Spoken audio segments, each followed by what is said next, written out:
باندھ نہیں تھا. حضرت ایوب 18 سال بیمار رہے. زوجہ کہنے لگی دعا کر لو, تو آپ فرمانے لگے بی بی سے کہ صحت کتنی دیر رہی؟ اس نے کہا 60 سال. تو آپ فرمانے لگے ذرا بیماری کو بھی 60 سال گزر لینے دو, پھر دعا بھی کر لی. یہ دعا کی, اللہ یہ لفظ کہے, اللہ نے صحت دے دی, تندرستی آ گئی. ایک دن گھر میں بیٹھے بیٹھے زوجہ کہنے لگی کہ ایوب یہ بتاؤ دکھ اچھے کہ سکھ؟ آپ فرمانے لگے سارے دن ہی اللہ کے ہیں, پر دکھ بڑے اچھے تھے. مجھ سے پوچھو تو دکھ بڑے اچھے تھے. کہا کس طرح؟ حضرت ایوب فرمانے لگے جب میں بیمار تھا تو 24 گھنٹے میں ایک دفعہ میرا رب میرا حال پوچھا کرتا تھا. ایک دفعہ میرا اللہ پوچھتا تھا ایوب تیرا حال کیا ہے؟ فرماتے ہیں 12 گھنٹے تو لذت ہی رہتی تھی کہ میرے رب نے میرا حال پوچھ لیا, اور اگلے 12 گھنٹے میں انتظار کرتا تھا مالک حال دوبارہ کب پوچھے گا. فرمانے لگے اب صحت تو ہو گئی ہے, پر اب میرا رب میرا حال تو نہیں نہ پوچھتا. بھائی مشکلات جو ہوتی ہیں وہ تو تجھے سجا دیتی ہیں, سوار دیتی ہیں. تجھے یاد آتا ہے کوئی اپنا, جب تجھے درد ہوتی ہے نا, تکلیف ہوتی ہے, پھر تیرا دل کرتا ہے کوئی کندھا ملے جہاں میں سر رکھ کے رہوں. پھر اسی لیے تو کسی درویش سے کسی نے پوچھا تھا اپنا کون ہوتا ہے؟ تو کہا جو تجھے دکھ کے وقت یاد آئے وہ تیرا اپنا ہے.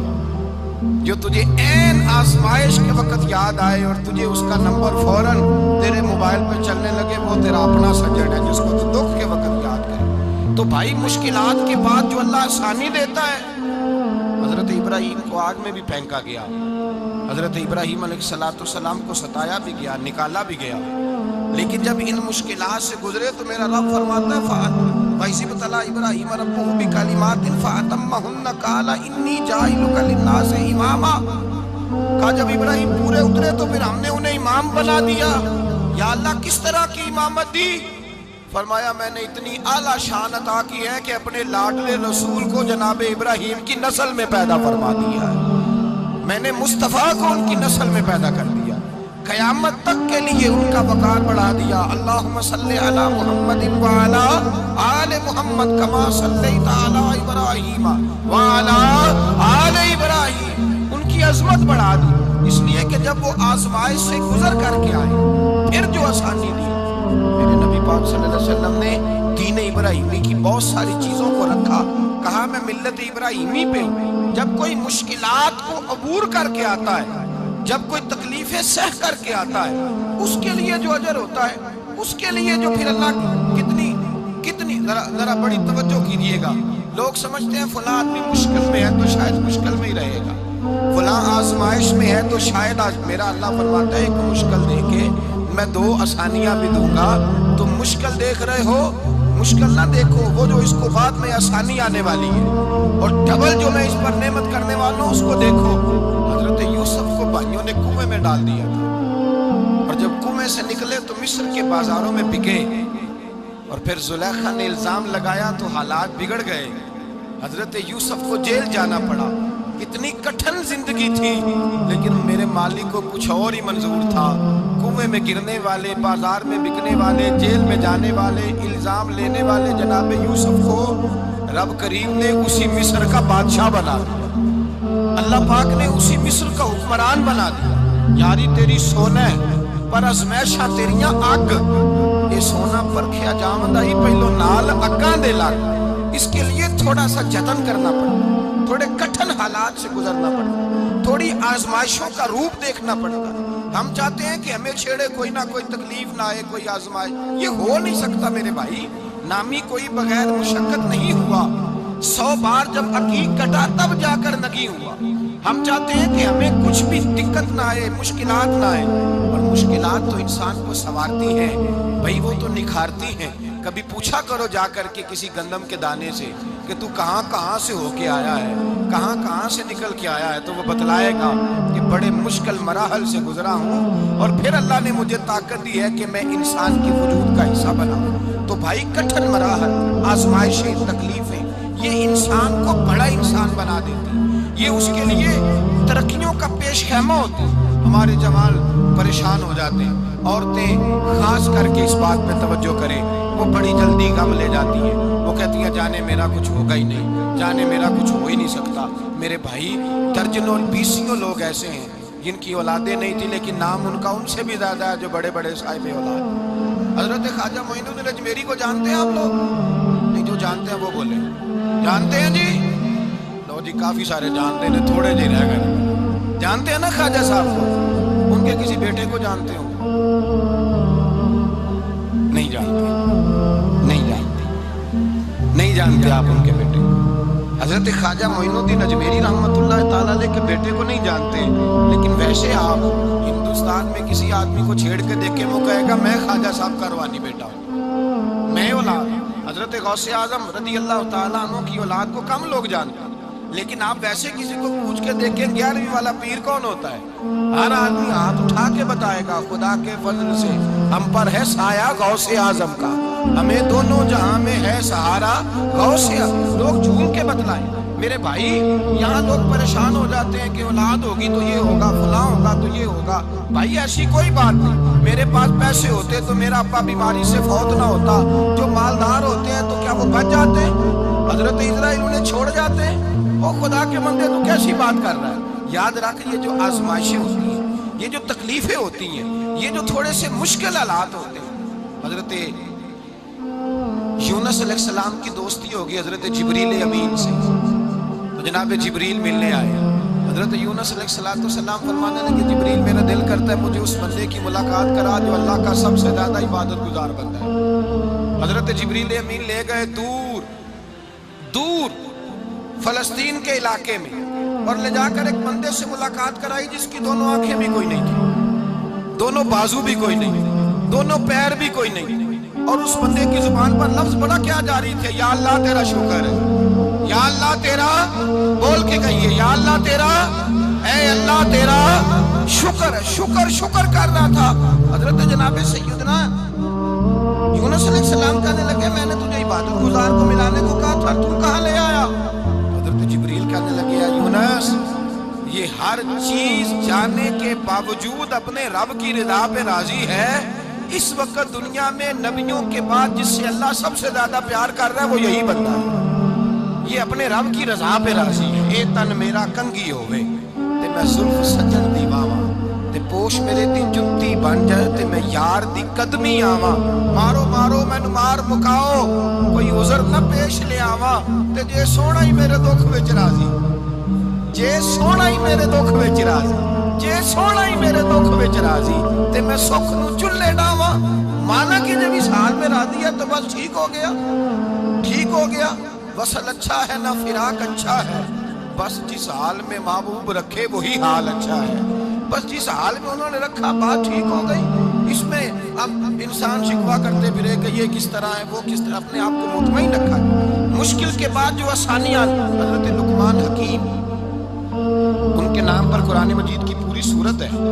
حضرت لقمان حکیم علیہ رحمہ آپ اپنے بیٹے کو نصیحت کر رہے تھے. کہنے لگے بیٹا کو مشکل آئے تو گھبرانا نہیں، کوئی مشکل آئے تو کرے بیٹوں کو سمجھ آ جائے کہ مشکل آئے تو، سمجھ آ رہی ہے بات کی، مشکل آئے تو. اور کیا خوبصورت جملے. بیٹے کو بٹھا کے کہتے ہیں بیٹا چھوٹی مشکل آئے گی تو اللہ بڑی مشکلات آسان کر دے گا. سمجھو چھوٹی مشکلات آئیں تو اللہ نے بڑی مشکلیں اس نے آسان کر دی. اور آپ کو بتاؤں اصل انسان ہوتا ہی وہ ہے جو مشکلوں میں جینے کا ڈھب سیکھ جاتا ہے، وہ بن جاتا ہے جو کرب کے حالات میں جینے کا سلیقہ سیکھ جائے. اپنے بچوں کو یہ سمجھانا. حضرت لقمان بیٹے مشکل آئے تو گھبرانا نہیں، بڑی کو ٹال دیتی ہے، وہ نیکی کا اور آسانی کا پیش خیمہ ہوتی ہے. اللہ اس کے بعد آسانی سمجھا رہے ہیں. کچھ دنوں کے بعد کہنے لگے آؤ فلاں اللہ کے نبی کی ملاقات کو چلے، فلاں نبی علیہ السلام سے ملنے چلتے ہیں. اس زمانے میں جو نبی تھے ان سے ملنے چلے گئے. بیٹے کو بات یاد تھی، گھوڑے پہ بیٹھے. امام ابن جوزی نے اس کو لکھا ہے. گھوڑے پہ بیٹھے تھے دونوں کے پاس گھوڑے تھے. اب رستہ بہت زیادہ تھا، کھانا ساتھ لے لیا، پانی ساتھ لے لیا، رستہ لمبا تھا، صحرا کا علاقہ تھا. جب جانے لگے تو اتنی سخت گرمی ہوئی کہ گھوڑے بھی بے ہوش ہونے لگے. اچانک ایسی گرم لو چلی کہ گھوڑے بھی. اب دونوں باپ بیٹا جو تھے وہ بڑی جوش میں تھے کہ جانا ہی جانا ہے. گھوڑے سے اتر کر کے پیدل چلنے لگے. اب پیدل چلتے چلتے ذرا آگے گئے تو گرمی میں جتنا بندہ پیدل چلتا ہے اتنا پیاس بھی زیادہ لگتی ہے. تو پانی پیتے رہے، کھانا کھاتے رہے، کھانا پانی بھی ختم ہو گیا. تھوڑا آگے چلے نا، اس قدر تکلیف بڑھی کہ حضرت جناب لقمان کے بیٹے کے پیر کے اندر ایک ہڈی پیوست ہو گئی، اتنی بڑی ہڈی تھی وہ اندر ہی چلی گئی، پیر خون کے فوارے گرنے لگے، بیٹا بے ہوش ہو گیا۔ حضرت لقمان اس کے سرانے بیٹھے تو بیٹا تھا نا، آنکھوں میں آنسو آ گئے۔ بیٹے نے آنکھ کھولی تو کہنے لگا ابا جی آپ تو صبر کرنے والے ہیں، آپ رو رہے ہیں۔ فرمایا بیٹے میں کیا کروں، میرے سینے میں جو دل ہے وہ ایک باپ کا دل ہے، باپ جو ہوا تیرا، تیری دکھ پر رونا ہے، بڑی مشکل سے دانت کے ساتھ ہڈی نکالی، ہڈی نکلی تو خون بھی چلا۔ صاحب زیادہ کہنے لگا حضور آپ نے تو کہا تھا ہر مشکل کے بعد آسانی ہوتی ہے، اور چھوٹی مشکل دیکھ کے اللہ بڑی سے بچا لیتا ہے، تو ہم تو اچھے کام چلے تھے، مشکل پہ مشکل، مشکل پہ مشکل، یہ کیا ہے؟ حضرت لقمان کہنے لگے بیٹا نہ تو رب کی حکمتوں کو جانتا ہے، نہ پوری طرح میں جانتا ہوں، لیکن جو میں نے کہا تھا وہ بات سچی ہے۔ فَإِنَّ مَعَ الْعُسْرِ يُسْرًا إِنَّ مَعَ الْعُسْرِ يُسْرًا، اللہ ہر مشکل کے بعد آسانی عطا فرمائے گا، اور فرمایا میرا ایمان ہے کہ ضرور ضرور عطا فرمائے گا۔ یہ بات کہہ رہے تھے کہ سامنے سے دھواں اٹھا، اتنا سخت دھواں اٹھا کہ آپ نے سوچا شاید وہاں بات یا وہاں جاتے ہیں، وہاں چلنے لگے تو پیچھے سے کسی نے آواز دی ٹھہر جاؤ، رکو، وہیں رک گئے۔ تھوڑی دیر گزری تو کہا رک جاؤ، جب رکے تو ایک بولنے والا بولا، کہنے لگا تمہارے لیے تھوڑی دیر کے بعد جانوروں کا بندوبست کر دیا جائے گا، کھانے کا بھی بندوبست ہو جائے گا، بچے کا پیر بھی صحیح ہو جائے گا، چلے جانا لیکن ذرا ٹھہرو۔ حضرت لقمان کہنے لگے بولنے والے تو کون ہے؟ تو کہنے لگے میں اللہ کا فرشتہ ہوں، میں اللہ کا فرشتہ ہوں۔ کہا اللہ کے فرشتے اور یہ سارا کچھ کیا ہے؟ تو فرشتہ کہنے لگا اصل بات یہ ہے کہ سامنے بستی پر مجھے عذاب نازل کرنے کا حکم ملا تھا، آپ بڑی تیزی سے آ رہے تھے، میں نے رب سے دعا کی کہ اللہ اس باپ بیٹے کی غلطی کوئی نہیں، مہربانی فرما۔ رب نے پہلے آپ کو صحرا میں الجھایا، پھر میری دعا کی برکت سے آپ کے گھوڑے ٹھہر گئے، پھر میری دعا کی برکت سے آپ کا پانی ختم ہوا، پھر میری دعا کی برکت سے آپ کے بیٹے کو زخم آیا، پھر میری دعا کی برکت سے سامنے سے دھواں اٹھا۔ فرمایا یہ جو تمہیں مشکل پہ مشکل آ رہی تھی، یہ تو میرا رب تمہیں عذاب سے بچانا چاہ رہا تھا، یہ جو تمہیں مشکل پر مشکل آ رہی تھی تو میرا مالک تمہیں عذاب سے بچا رہا تھا، تم سمجھ نہیں رہے تھے۔ حضرت لقمان نے بیٹے کی طرف دیکھا تو بیٹے کہنے لگے ابا جی بات بالکل سچی ہے، افضل الذکر لا الہ الا لا الہ الا، اور پھر پڑھنے لگے حسبنا اللہ و نعم الوکیل نعم المولا و نعم النصیر۔ یہ ورد ہونے لگے۔ بھائی جب تجھے مشکل آتی ہے، آزمائش آتی ہے، تو اس وقت سمجھتا ہے پتہ نہیں میرے ساتھ کیا بننے لگا ہے۔ اللہ تبارک و تعالیٰ چھوٹی مشکل دے کے تجھے بڑی سے محفوظ رکھتا ہے، چھوٹی بیماری دے کے تجھے بڑی سے محفوظ رکھتا ہے۔ بلکہ میں ایک دفعہ ایک تکلیف میں، ایک آزمائش میں مبتلا ہو گیا، تو میں نے اپنے حضرت سے کہا کہ حضور سارے دکھ کٹھے ہی آ گئے، کیا کیا جائے؟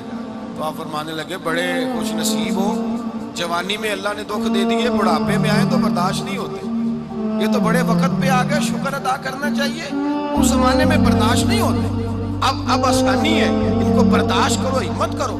میرے بھائی یاد رکھیں، آزمائشیں تکلیفیں آپ کو بڑا کرنے کے لیے آتی ہیں۔ ہم آزمائش کو برا جانتے ہیں، دکھ کو برا جانتے ہیں، دکھ تو بڑے پیارے ہوتے ہیں، یہ رونے کا سلیقہ سکھاتے ہیں، یہ اللہ کو منانے کا طریقہ سکھاتے ہیں، یہ مسجد میں جانے کا۔ وہ جو سکھی بندہ ہے نا، سکھی، مجھے ایک صاحب کہنے لگے دو قسم کے لوگ مدینے سے آتے، مدینہ شریف پوچھنے لگے، کہنے لگے حضرت جی دو قسم کے بندے ہیں، کچھ واپس جاتے ہوئے تڑپ رہے ہیں، کچھ تصویریں کھینچ رہے ہیں رخصتی کے وقت، فرق کیا ہے؟ تو میں نے کہا وہ جو تصویریں کھینچ رہا ہے وہ امیر آدمی ہے، اسے پتہ ہے کہ میں پھر ٹکٹ لے لوں گا، مہینے کے بعد پھر آ جاؤں گا، اور یہ مدینہ چھوڑتے ہوئے تڑپ رہا ہے، یہ کوئی غریب ہے، یہ کہہ رہا ہے پتہ نہیں دوبارہ موقع ملے کہ نہ ملے، یہ دکھی ہے، یہ آزمائش میں دکھی۔ سکھی بندہ تو مکے جا کے نہیں روتا، وہاں بھی کھڑا ہے، ڈٹ کے کھڑا، دکھی کوئی نہیں تو روئے کیسے؟ روئے کیسے؟ دکھیے دی گل دکھیا ہی جانے، دکھیے دی گل، کیا خوبصورت لفظ ہے میاں صاحب کی، اور لفظوں میں حسن دے کے کہنے لگے دکھیے دی گل، یہ دکھیا ہی جانے تے سکھیے نو کی خبراں، یار جنہاں دے موت نے مارے روندے نہیں تک تک قبراں۔ یہ مشکل مرحلہ ہوتا ہے، جب انسان تکلیف میں ہوتا ہے پھر اسے احساس ہوتا ہے، اور تکلیف والے کو ہی تکلیف والے کی تکلیف کا احساس ہوتا ہے۔ جب آپ کو اللہ مشکل دیتا ہے تو سمجھ لے رب آسانی دینا چاہ رہا ہے، جب تیز دھوپ آتی ہے تو سمجھ لے اللہ گرم ہوا گزار کے ٹھنڈی بارش برسانا چاہ رہا ہے۔ اور جب چاروں طرف سے گھٹن ہو، پنجابی میں کہتے ہیں گما لگ جائے، تو پھر سارے بول کے کہتے ہیں اب جو طوفان آئے گا وہ سخت ہی آئے گا، اس لیے کہ گھٹن جتنی زیادہ ہوتی ہے پھر فضل بھی اتنا۔ جن لوگوں نے تکلیفیں زیادہ سہی تھی رب نے عزتیں بھی زیادہ ہی عطا فرمائی، جن لوگوں نے تکلیفیں زیادہ سہی نہ انہیں اللہ نے درجہ بھی۔ حضرت بلال حبشی نے بڑی تکلیف سہی، مارا کرتا تھا امیہ، بڑا مارتے تھے، اتنا مارتے تھے کہ موٹے، آپ نے کبھی دیکھے ہیں دیہاتوں میں موٹے موٹے پائے ہوتے تھے چار پائیوں کے، موٹے موٹے پان کی چار پائیوں، بڑی چار پائیوں کافر بچھا کے بیٹھ جاتے اور حضرت بلال حبشی کے پیر ان کے نیچے رکھ دیتے، ہاتھ ان کے نیچے رکھ دیتے، آگ لوہا گرم کر کے اس کے اوپر ننگے بدن لٹا دیتے۔ مکے نے بڑی آزمائشیں دیکھی، پھر اسی مکے نے مدینے نے عجیب رنگ دیکھا کہ میرے نبی معراج سے واپس آئے اور حضور نے عظمت دی، فرمایا بلال یار تیرا بڑا مقام ہے، تو مدینے میں چل رہا تھا اور میں جنت میں تیرے قدموں کی آواز سن رہا تھا، کتنا تیرا مقام ہے، کتنا تیرا درجہ، میں وہاں تیرے چلنے کی آواز سن رہا تھا۔ حضرت ابوبکر صدیق رضی اللہ تعالیٰ عنہ نے اس زمانے میں حضور کی نوکری کی جب دوسرا جانثار کوئی نہیں تھا، سارے لوگ تانے دیتے، کہتے ابوبکر تو اکیلا سیاںا ہے، سارا مکہ مخالفت کرتا ہے، تو جان ہی نہیں چھوڑتا، سارا زمانہ مخالفت کرتا۔ ابوبکر صدیق نے مال بھی دیا، جان بھی دی، شہزادی حضرت عائشہ بھی دی حضور کی خدمت میں، ہر چیز لٹا دی۔ دنیا کو پتا اس دن چلا جس دن میرے رسول پاک صلی اللہ علیہ وسلم مسجد نبی میں بیٹھے تھے، درجنوں صحابہ تھے، حضور نے فرمایا ابو درداء کو تو بلاؤ۔ جناب ابو درداء حاضر ہوئے تو کہتے ہیں حضور کا چہرہ دیکھا تو ناراضگی ہے چہرے پہ، میں نے دیکھتے کہا حضور آپ مجھ سے ناراض ہیں؟ حضور نے فرمایا ہاں میں ناراض ہوں۔ جب یہ لفظ کہے تو میں کانپنے لگا، حضور ناراض ہو گئے؟ میں نے کہا یا رسول اللہ میری غلطی۔ نبی پاک نے فرمایا تو میرے ابو بکر کی عظمت نہیں جانتا؟ حضور جانتا ہوں۔ حضور کیا ہوا؟ نبی پاک نے فرمایا کل تو گلی میں گزر رہا تھا، ابو بکر بھی گزر رہا تھا، تو نے سوچا ہی نہیں تو میرے ابو بکر کے آگے آگے چل رہا تھا؟ یہ خیال ہی نہیں آیا، تجھے پتا نہیں کہ جس نے میرے ساتھ نیکی کی میں نے بدلہ چکا دیا ہے، ابو بکر کا بازو تھام کے اللہ کی بارگاہ میں لے جاؤں گا، میرا رب بھی اسے بدلے عطا فرمائے گا۔ یہ عظمت، یہ شان، یہ بلندی اور رفعت مشکلات سے گزرنے کے بعد ملی۔ میرے نبی پاک صلی اللہ تعالیٰ علیہ وسلم کے ساتھ مولا کائنات شیر خدا حضرت علی نے 9 سال کی عمر سے وفات شروع کی اور تا دم آخری حضرت علی نے وفا کی مصطفیٰ سے۔ کٹھن مراحل سے گزرے، کٹھن مراحل سے۔ حضرت علی کہتے ہیں میں ہر جنگ میں، ہر جہاد میں ساتھ تھا، پر جس دن مکے اور مدینے سے آنے والوں کو حضور بھائی بھائی بنا رہے تھے، مہاجر اور انصار کو بھائی بھائی بنا رہے تھے، فرماتے ہیں میں تنہا کھڑا تھا، کوئی کسی کا بھائی بن گیا، کوئی کسی کا بھائی بن گیا، میں اکیلا کھڑا تھا اور میں سوچ رہا تھا کہ یار میں کدھر جاؤں۔ کہتے ہیں میں اس حد تک آیا کہ میرے آنسو بہنے لگے، لیکن میری مشکلات کو آسانی تب ملی جب مدینے کے چاند دھیرے سے اٹھے، میرے قریب آئے، میرا بازو تھاما اور فرمایا علی باقی سارے بھائی بھائی بن گئے ہیں، انت اخی فی الدنیا والآخرہ، تو میرا بھائی ہے، دنیا میں بھی میرا بھائی ہے، قیامت کے دن بھی میرا بھائی ہے۔ حضور نے احساس دیا اور غدیر خم کے موقع پر حضرت علی کا بازو تھام کے کھڑا کر کے حضور نے فرمایا من کنت مولا فہذا علی مولا، فرمایا جس کا میں مولا ہوں اس کے علی بھی مولا ہے۔ محبوب پاک سید عالم صلی اللہ علیہ وسلم نے جن لوگوں نے مشکلات برداشت کی پھر ان کو اعزاز ملا، ان کو درجے ملے، ان کے لیے جو آسانی۔ حضرت عثمان غنی نے صحابہ میں سب سے زیادہ مظلومیت کاٹی، سب سے زیادہ مظلومیت، 40 دن پانی بند رہا، کھانا بند رہا، تکلیف اور آزمائش کا وقت ہوا۔ امام جلال الدین سیوطی رحمت اللہ تعالیٰ علیہ الحاویل الفتاویٰ میں لکھتے ہیں، کہتے ہیں جب حضرت عثمان غنی پر کھانا اور پانی بند تھا، ایک شام حضرت عبداللہ بن سلام ملنے گئے، اس شام، اس صبح جس شام حضرت سیدنا عثمان غنی شہید ہوئے، جناب عبداللہ ابن سلام کہنے لگے عثمان تیرا کیا حال ہے، کس پوزیشن میں ہے؟ کہتے جناب عثمان غنی کہنے لگے عبداللہ آج میں بڑا سکھ میں ہوں۔ کہا 40 دن بیت گئے، کھانا نہیں آیا، پانی نہیں آیا، تو آج کیوں سکھی ہو؟ فرمانے لگے آج مدینے کی سامنے والی گلی میں میں نے مصطفیٰ کا دیدار کیا اور نبی پاک صلی اللہ علیہ وسلم نے فرمایا عثمان اگر تو کہے تو تیرے لیے پانی کا بندوبست کر دیا جائے، تیری مشکل آسان ہو جائے، اور اگر تو کہے تو تیرے لیے وہ آسانی کی جائے، وہ وہ آسانی کی جائے کہ آج تو میرے پاس آ کے روزہ افطار کر لے۔ تو حضرت عثمان غنی کہنے لگے میں نے مصطفیٰ سے عرض کیا حضور مجھے یہاں کا شوق نہیں چاہیے، مجھے وہ آسانی چاہیے جو آپ کے پاس افطار سے ملے گی۔ فرمانے لگے آج میں رخصت ہو جاؤں گا، افطار رسول اللہ کے پاس کروں گا۔ حضرت عبداللہ ابن سلام فرماتے ہیں پھر اس شام حضرت عثمان شہید ہو گئے۔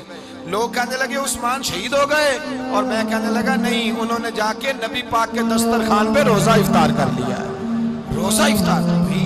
پھر بعد میں جو آسانی ملی ان لوگوں، جو ان لوگوں کو درجات نصیب، کٹھن حضرت عبداللہ مزنی حضور کے غلام تھے، قبیلہ مزن کے رہنے والے، والد فوت ہو گئے، چچا نے پالا تھا، اسلام قبول